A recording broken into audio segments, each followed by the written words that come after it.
Welcome back, and today I'm going to be reading stories from r/nuclearrevenge.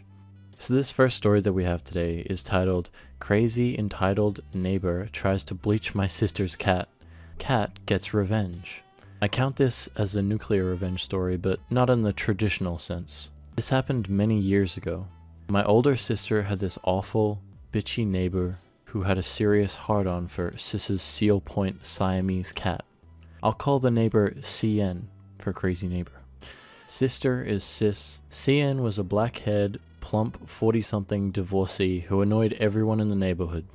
She had zero understanding of boundaries and liked to come over to people's homes, barge in, and look around to have a snoop, opening drawers, cabinets, and touching their stuff.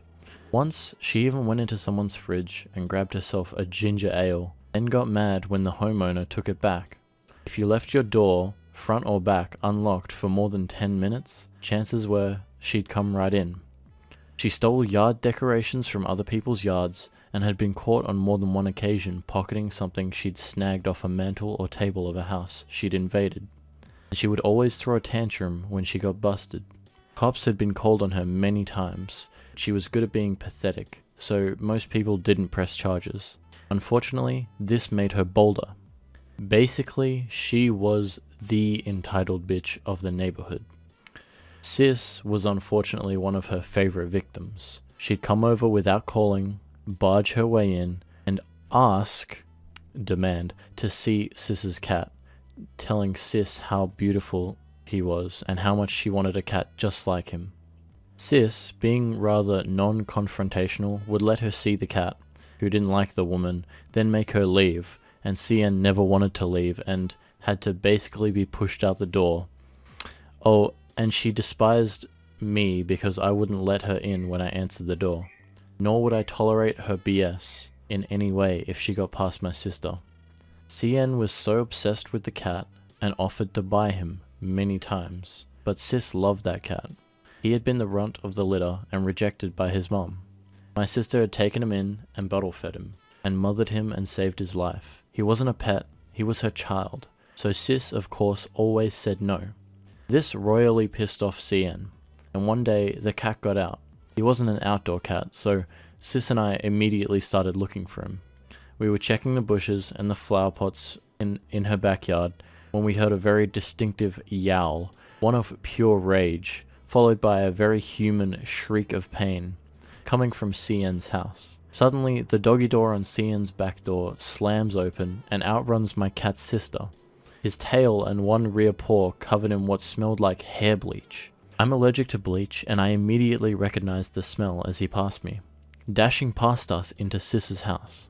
Next thing you know, CN's back door slams open and she comes out, cursing up a blue streak. Ragged claw marks adorned her left cheek, and one of her hands had a deep bite wound that had completely saturated one of the gloves. The kind one gets with any hair coloring kit she was wearing and running down her hand and arm. Turned out, when the cat had gotten out, CN had grabbed him, took him inside, and then tried to use hair bleach to bleach the brown out of his tail and paws, in order to change his appearance so she could keep him. Unfortunately for her, she didn't know shit about Siamese cats, and how violent they can be. They were originally temple guardians for a reason, lol. The moment CN put that bleach on the cat's tail, he went absolutely berserk, letting out that yowl of rage we'd heard before, clawing up CN's face and sinking his fangs deeper into her hand. She pushed herself between the bushes, the ones that look like tall green paint brush heads Sis used to separate the property line, and began yelling. No, not yelling, shrieking. She shrieked that Sis's cat had wandered into her kitchen while she was cooking, and she tried to pick him up. He attacked her for no reason. Clearly, this was total BS. CN then proceeded to call Sis the N-word several times. She's half black, and me an effing half-breed wetback slut. I'm half Hispanic. We have different dads. She screamed that my sis was stupid for keeping such a dangerous animal, and that my sis would be paying all her medical bills. She then got right in my sister's face, pushed my sister hard in the chest with her uninjured hand, saying she was calling animal control and intended to have that thing put down. CN opened her mouth to shriek some more, but my sis, after hearing that last statement and without one word or warning, hauled off and decked her. She landed on her butt in the grass, now clutching her left eye. Sis then loudly suggested to CN to go screw herself with a hot curling iron, then ran inside to find her poor cat, while I called the cops.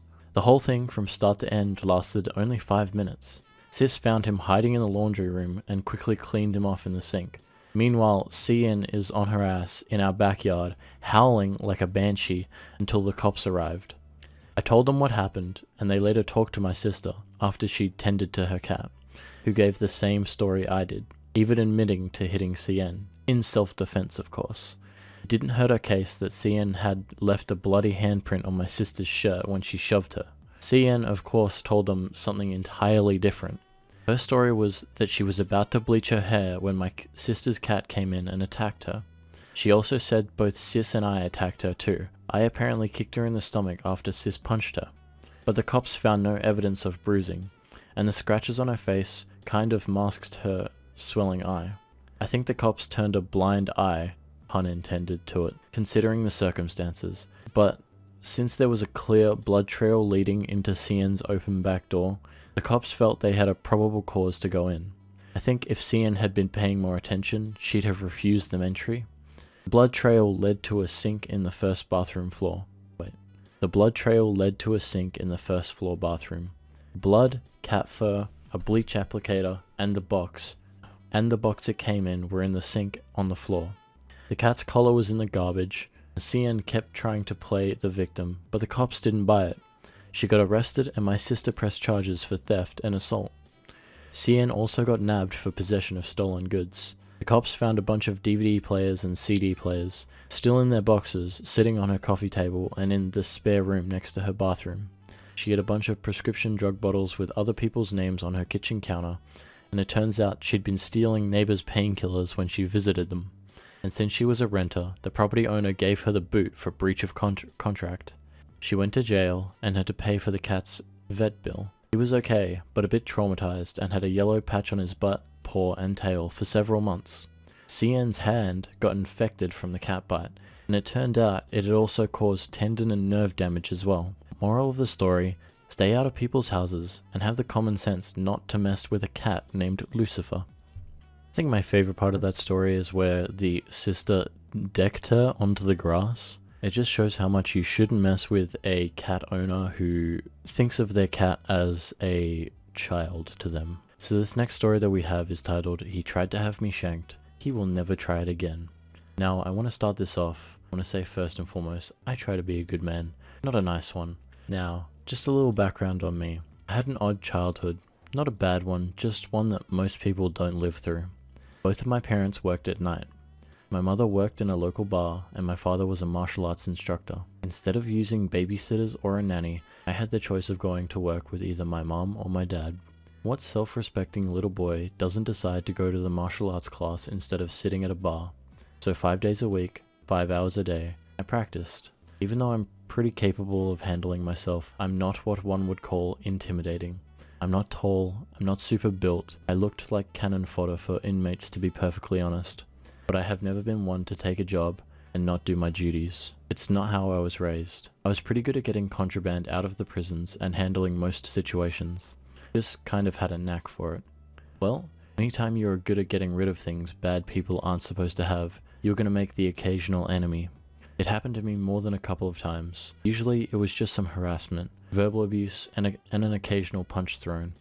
It was to be expected. After all, these are mostly violent offenders. One guy took it a little too far. We had an elderly man everyone called Tootsie. He wasn't quite right in the head, partially due to the early stages of dementia, partially due to his age. He was cordial, often downright friendly with the staff, so we tried to keep a little extra eye out for him. Made sure the younger, stronger inmates didn't take advantage of him. He wasn't the type you tended to think of as a security risk. At least I didn't. That was until the day I felt several sharp pokes in the ribs, pretty forceful, but not enough to do any real damage. I turned to see Tootsie standing there, toothbrush in hand. He had just tried to stab me in the ribs, repeatedly. Notice I said tried. Back when Tootsie had been put in prison, a little time and a state-issued toothbrush would make a heck of a weapon. The prison had long since fixed that by switching to a brand of rubber toothbrush. It was pointless to try and sharpen them. I grabbed the toothbrush out of his hand and asked him why he tried to stab me. I think I was more in shock than anything. Without missing a beat, Tootsie smiled, pointed to another young man, and said with a smile, "He paid me to." I believed him. I had taken a lot of contraband off that little punk, and he always gave me a hard time about it. I was faced with a decision. I could turn Tootsie in and he would get thrown in the hole and face additional charges, and the punk would get away with it because Tootsie's testimony would hold the same weight as a feather. Or I could let it slide for now and handle it after lockdown, physically intimidating, and no one had ever had the chance to see me fight. I chose the second option. I waited until lockdown and started searching the common areas. It was very commonplace for inmates that didn't want to risk getting caught with a weapon on them to stash things before they got locked in their rooms for the night. It didn't take long to find a decent little homemade weapon. I headed over to the room our little punk was in and opened his cell. I made a little show of putting on my leather search gloves and wiping my prints off the knife before announcing a cell search. I dropped the knife on the floor of the room and stepped on it before saying, "Well, would you look at that? A weapon right out in the open." He acted pretty much exactly as I expected. He shouted about a setup and charged. Perfect. A sloppy, untrained right hand was flying at my face. Easy to block, easy to trap, and just as easy to break if you know what you're doing. 5 hours a day, 5 days a week, for 10 years. I knew what I was doing. There was a wet pop, and I let him finish dropping to the floor. I kicked the knife out of the room, called for backup, and medical. There was a weapon involved, and a officer's word against an inmate's. My report was the only thing that mattered. Tootsie didn't get charged, and the young punk got a charge for attempting to assault an officer with a deadly weapon, and a badly broken arm. And I got a reputation among the inmates as the one you didn't want to mess with. This story is focused around planting evidence, which I don't exactly agree with, but it seems like the person, the young punk, was in there for a reason. And he does mention that he was already a murderer, so he's not really a victim. Yeah, it's a bit of dirty revenge. Which is not bad. Thanks for listening, and if you enjoyed, don't forget to like, subscribe, do all that YouTube stuff.